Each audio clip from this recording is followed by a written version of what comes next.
আসসালামু আলাইকুম এভরিওয়ান, সবাই কেমন আছো? আলহামদুলিল্লাহ, আল্লাহর দয়া এবং অশেষ রহমতে আমরা অনেক ভালো আছি।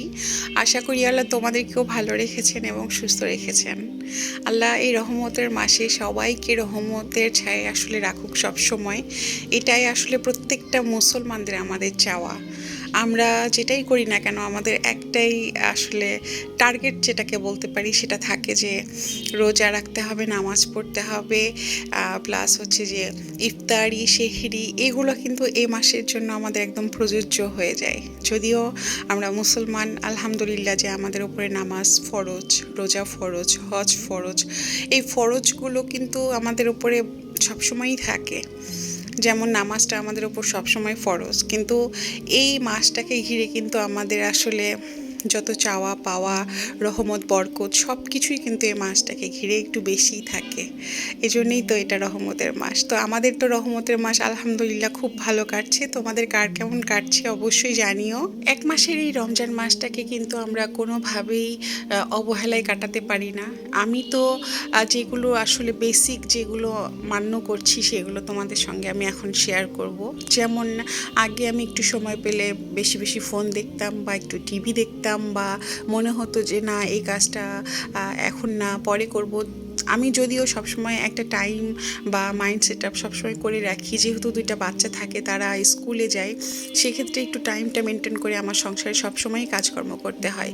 কিন্তু এই যে একটা মাস, এই যে রহমতের মাস, আসলে আমরা কিন্তু সময়টা একেবারেই পাচ্ছি না। যারা আমার ব্লগটা দেখা শুরু করেছো তারা অবশ্যই শেষ পর্যন্ত দেখো। ভিডিওর যে কোনো একটা পার্ট যদি ভালো লেগে যায়, চ্যানেলটা সাবস্ক্রাইব করে আমার সাথেই থেকো। আর অবশ্যই ভিডিও সম্পর্কে মতামত তো জানাবেই। আর যারা এখন পর্যন্ত আমার ভিডিওতে লাইক দাও নাই, অবশ্যই লাইকটা দিয়ে নাও। আর আজকে শেয়ার করব যে আমি এই রমজান মাসটাকে কতটা সহজভাবে আসলে পার করছি, এই টিপসটা তোমাদের সঙ্গে আমি শেয়ার করতে চাই। এটা যেহেতু এটা আমার একেবারে পার্সোনাল লাইফের, এটা তোমাদেরও হয়তো বা উপকার হয়ে যেতে পারে। রহমতের এই একটা মাস শুধু একটা মাসই, কিন্তু এই একটা মাস পরে কিন্তু আমরা এই সুবর্ণ সুযোগটা আর কখনোই পাবো না। যদি বেঁচে থাকি আবারও আরেকটা রমজান আমাদের জীবনে আসলে অবশ্যই সেটা পাবো ইনশাল্লাহ। তো সেইখানে আসলে আমি কি করেছি, আমার কাজগুলোকে আমি অনেক হারে কমিয়ে দিয়েছি।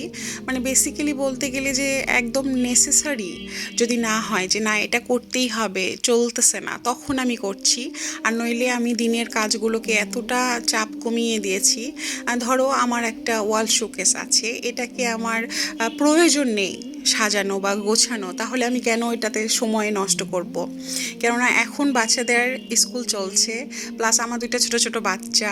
আর তাছাড়া সেহরির পরে নামাজ পড়ে 6টা বেজে যায়, 1 ঘন্টা রেস্ট নেওয়ার পরে তারপরে আবার উঠতে হয়, বাচ্চাদের স্কুলে দিতে হয়।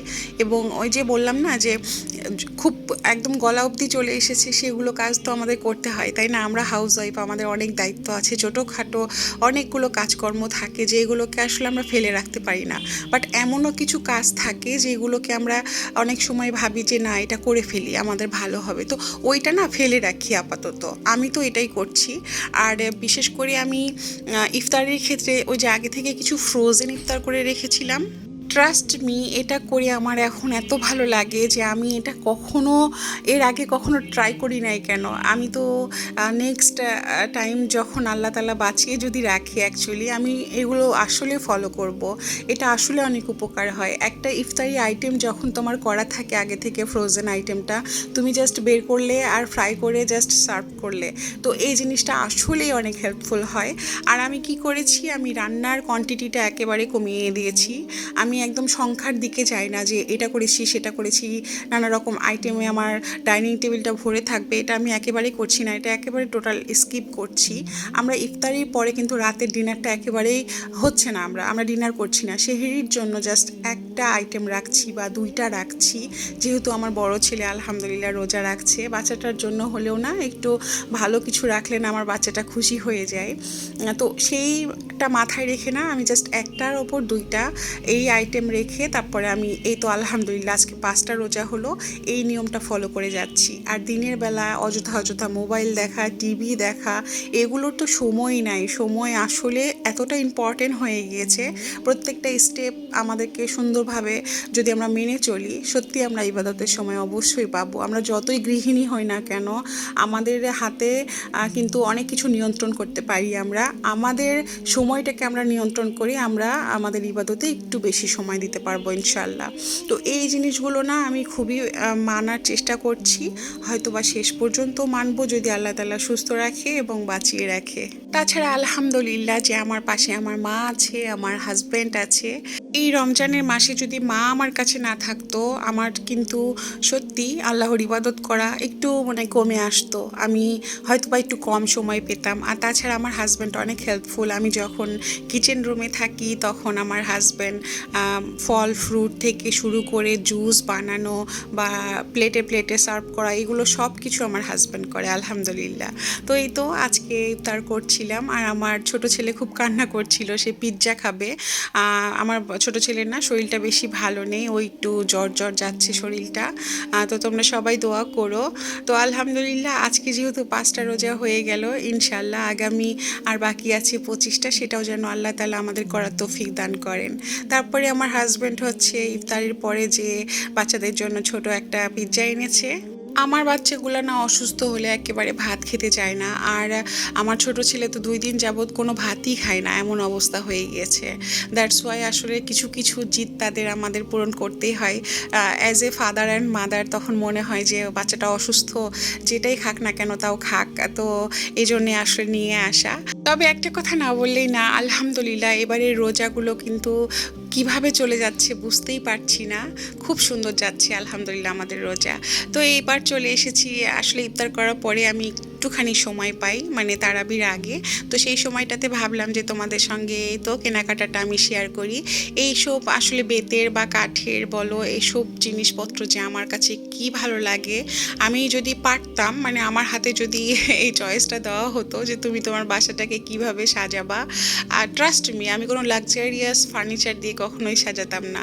এই রকম মানে আছে না, বেতের কিছু আইটেম রাখতাম, বা হচ্ছে যে আমার কিচেন রুম থেকে আমার ডাইনিং থেকে মানে সব জায়গায় বিশেষ করে বেতের কিছু ফার্নিচারও থাকে, ওগুলো আমার না খুব পছন্দ, আমার খুব ভালো লাগে, এগুলো আমাকে খুব টানে। আর এইগুলো ইউজ করতে না সত্যি অনেক ভালো লাগে, প্লাস হচ্ছে যে সৌন্দর্যটা এত হারে বেড়ে যায়। আমার মনে হয় না যে আমরা যারা হাউসওয়াইফ থাকি তাদের এগুলো জিনিস আসলে পছন্দ না, এরকম কম মানুষই কিন্তু আছে। আর তাছাড়া এইসব বেতের বলো বাঁশের বলো, এগুলো জিনিস এখন খুবই চলতেছে আমার কাছে মনে হয়। তবে এগুলো কেনাকাটা একেবারে রিসেন্ট করিনি, আমি গ্রামে গিয়েছিলাম, গ্রামে আসার পর দিন এগুলো কিনেছিলাম, বাট তোমাদের সঙ্গে শেয়ার করা হয়েছিল না যে আমি কি কেনাকাটা করেছিলাম। তো আমার গ্রামের ব্লগগুলো যারা দেখো নাই অবশ্যই দেখে নিতে পারো, আমার ননদের ছোট মেয়ের কাবিন ভিডিওগুলো তোমরা দেখে নিতে পারো, অনেক সুন্দর ভিডিও ছিল। ঝুড়িটার ক্ষেত্রে আমি এর আগে ঝুড়ি দেখেছি, বাট ঢাকনা সহ ঝুড়ি আমি আমার চোখে পড়ে নাই, আর চোখে পড়ার সাথে সাথেই কিন্তু নিয়ে ফেলেছি। আর এই তো আমি যেটা কিনেছি, এইটা যেটা এখন দেখাচ্ছি এটা কিন্তু আড়ংয়ের, এটা আমার আগে ছিল, এটা আমি একটা ঢাকনা কিনেছিলাম, ওই ঢাকনাটার সঙ্গে এটা একেবারেই ফ্রি ছিল।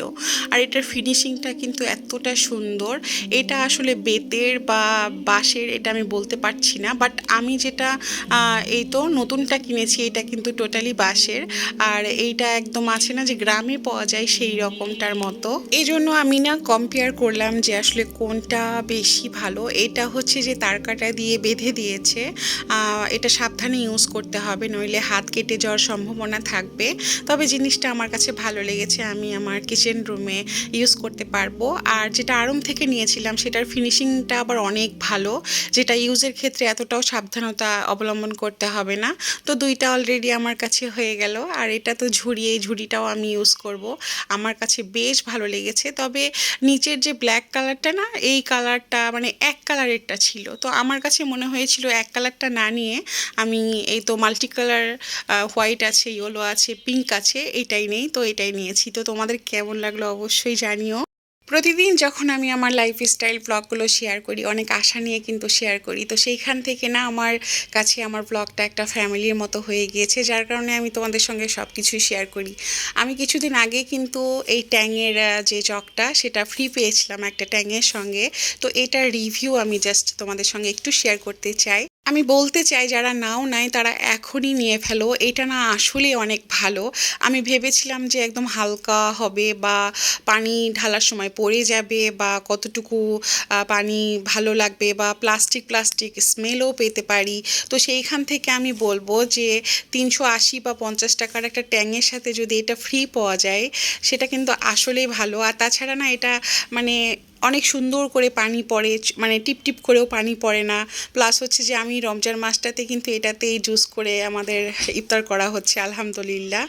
তো এইটা কিন্তু তোমরা নিয়ে নিতে পারো, এটা কিন্তু এখন টিকটকে অনেক ভাইরাল চলতেছে, মানে এটা ভাইরাল জগ বলা চলে। তো আমার আজকের ব্লগে আমার দুপুরের রান্না, ইফতার থেকে শুরু করে কেনাকাটা সব কিছুই শেয়ার করেছি এবং আমি কিভাবে আমার রোজাটাকে সহজ করেছি সেটাও শেয়ার করেছি।